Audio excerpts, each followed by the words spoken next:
की मानना पड़ेगा। सभी भारतीय भोजपुरी बोलते थे, सभी भारतीय भोजपुरी को कोयल बोलते थे अथवा उसे समझ लेते थे। यहाँ तक कि भारतीयों के पड़ोसन भी उसे रसोईनी की भोजपुरी बखूबी बोले थे।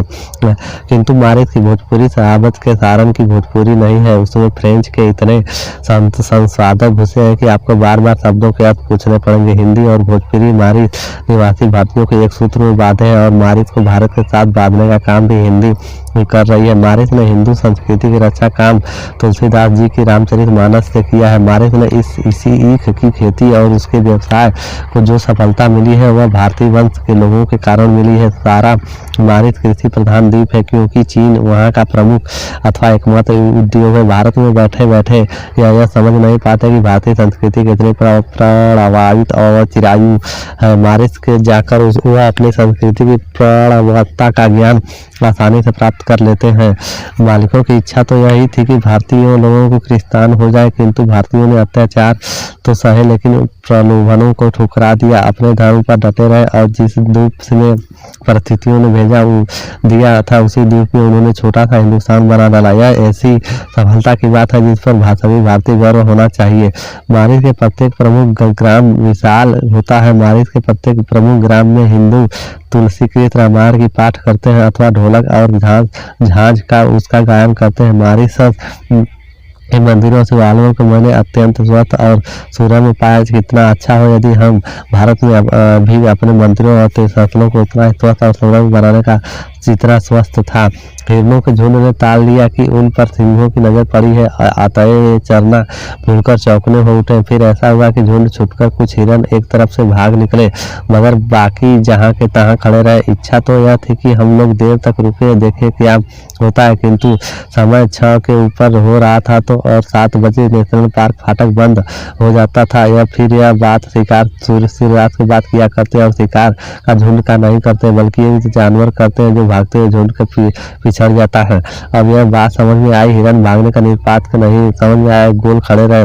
नौरोबी मारिस का उसे विमान यहाँ नौरोबी के 4 बजे शाम को उड़ाकर 5 घंटे निरंतर उड़ान के बाद मारिस पहुंचा। तब वहाँ रात को लगभग 10 बजे रहे थे। रात थी, अंधेरा था, पानी बरस रहा था मगर तब भी हमारे स्वागत में बहुत काफी लोग खड़े थे। हवाई अड्डे के स्वागत का समय देखकर यह भाव जगे बिना नहीं रहा कि जहाँ आए हो वहाँ छोटे पैमाने पर भारत ही था। चूंकि मारिस भारतीयों के अधिकांश बिहार उत्तर के लोग इसलिए हिंदी मारिस व्यापक के मारिस को हिंदी प्रकार की जागृत सेवा की जा सकती थी। दूरी तय करने के बाद यूँ कहिए कि 10 मील 20 मील के भीतर हर सड़क छान लेने के बाद हम ऊपर जगह पर पहुंच जहाँ से उस दिन आराम कर रहे थे वहाँ तो कोई देखा वह जन्म भर कभी नहीं भूलेगा। कोई 7-8 सिंह लेटा हुआ सोए हुए थे और उन्हीं को घेर कर 8-10 मोटरें खड़ी थी। तुर्रा कर सिंहों ने यह जानने की कोई भी इच्छा ही नहीं थी। हम देखने के को आने लगे लोग कौन है। मोटरों से सीधे चढ़ाकर उनके भीतर बैठे लोगों की ओर सिंहों की कभी दृष्टिपात नहीं किया। मानो हम लोग तुच्छी हो और उनकी नज़र में आने के योग्य बिल्कुल नहीं हो। हम लोग वहाँ आधा घंटा ठहरे होंगे। इसी बीच एक सिंह ने उठकर जम्हाई लिया और दूसरे ने देह को ताना मगर हमारी ओर किसी भी सिंह की नज़र नहीं उठाई। हम लोग पेड़ पौधे और खरपात से भी बदतर समझे गए।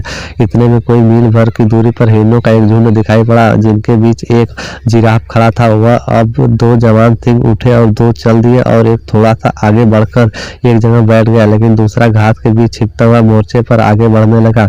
मारिस वह देश जिसका नाम भी हिस्सा समुद्र 15 मील दूर नहीं था। मारिस वह देश जहाँ जनसंख्या मूल मारिस के चेन्नई वहाँ के लोग इधर उधर जाते और रात भर ठहरने की मौका मिल गया। अतः मन में यह लोग जग गया कि मारिस को भारतीयों और अफ्रीकियों से मिलने के पूर्व हमें अफ्रीका के शेरों की मुलाकात कर लेनी चाहिए। विमान दूसरे दिन शाम को मिलने वाले थे। तब वे जिस दिन नौरोबी पहुंचे उसी दिन उच्चायुक्त मिहिर भाटिया के साथ नेशनल पार्क में घूमने को निकले गए। नौरोबी का नेशनल पार्क चिड़ियाघर नहीं है, शहर के बाहर बहुत बड़ा जंगल है जिसमें घास अधिक पेड़ बहुत कम है लेकिन जंगल में सर्वत्र अच्छी सड़कें बिछी हुई है और पर्यटकों गाड़ियां उन पर दौड़ती ही रहती है। हमारी गाड़ी को भी काफी देर तक दौड़ाना पड़ा मगर कहीं दिखाई नहीं पड़े थे और वह मारे दिखाई देते थे। वहाँ का परी तालाब भी हिंदुओं को एक कांति भक्ति के कारण पुण्य से हो उठा।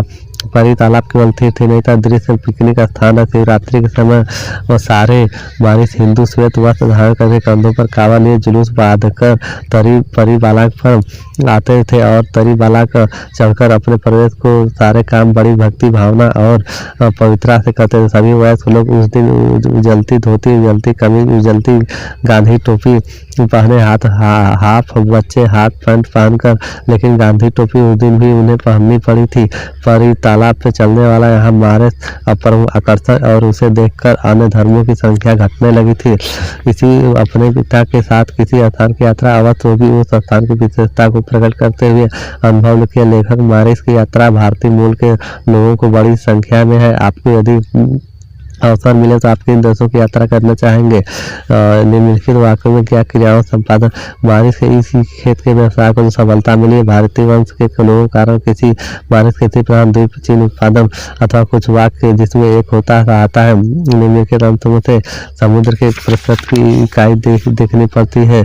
इसी तरह चिंताओं से क्या प्रयोजन? सेवैयाँ तो के लिए दूध और शक्कर घर में है या नहीं, इनकी बला से तो ये सेवैयाँ खाएंगे। वह क्या जाने कि अब्बा जान क्यों हवास चौधरी कामयाली के घर दौड़े जा रहे हैं। उन्हें क्या खबर कि चौधरी आज आके बदल ले तो सारी ईद मुहर्रम हो जाए। उनकी अपनी जेबों में तो कुबेर का धन भरा हुआ है। बार बार जेब में अपना खजाना निकाल कर वह गिनते और खुश होकर फिर रख लेते। महमूद गिनता 1 2 10 12, उसके पास 12 पैसे, मोहिनी के पास 1 2 3 8 2 15 पैसे थे। इन्हीं अफगानी पैसों से अफगानी चीजें लाएंगे, खिलौने, मिठाइयाँ, बिल्कुल गेंद और न जाने क्या क्या। और सबसे ज्यादा पसंद हामिद और 4-5 साल का गरीब सूरत दुबला पतला लड़का जिसका बाप गपकर हैजे की बेटे हो गया था। जाने पीली होती है, एक दिन मर गई, किसी को पता न चला कि बीमारी है। कहती भी है कौन सुनेगा वाला, दिल पर जो कुछ बीतती है वह दिल से सहती है। और जब न सहा गया तो संसार में विदा हो गई। अब हामिद अपनी बूढ़ी दादी अपनी गोद में सोता उतना ही पसंद। उसके अब्बा जान रुपये कमाने गए, बहुत सी मिठाइयाँ लेकर आएंगे। अम्मी जान अल्लाह मियाँ घर के उसके लिए बड़ी बड़ी चीज़ें लाने के, इसलिए हामिद पसंद। फिर बच्चों को आता उसकी कल्पना राई और पर्वत बना लेता। हामिद पाँव जूते नहीं थे, सिर पर एक पुरानी टोपी जिसका कोट काला और पड़ा और पसंद होकर उसके अब्बा जान थलियाँ और रमजान के पूरे 30 रोजों के बाद ईद आई। कितना मोहर, कितना सुहावना प्रभात है। वृक्षों पर कुछ अजीब हरियाली है, खेतों में कुछ अजीब रौनक है, आसमान पर कुछ अजीब लालिमा है। आज का सूर्य देखो कितना प्यारा है, कितना शीतल है, मानो संसार को ईद की बधाई दे रहा है। और गांव में कितनी हलचल है, ईदगाह जाने की तैयारी हो रही है।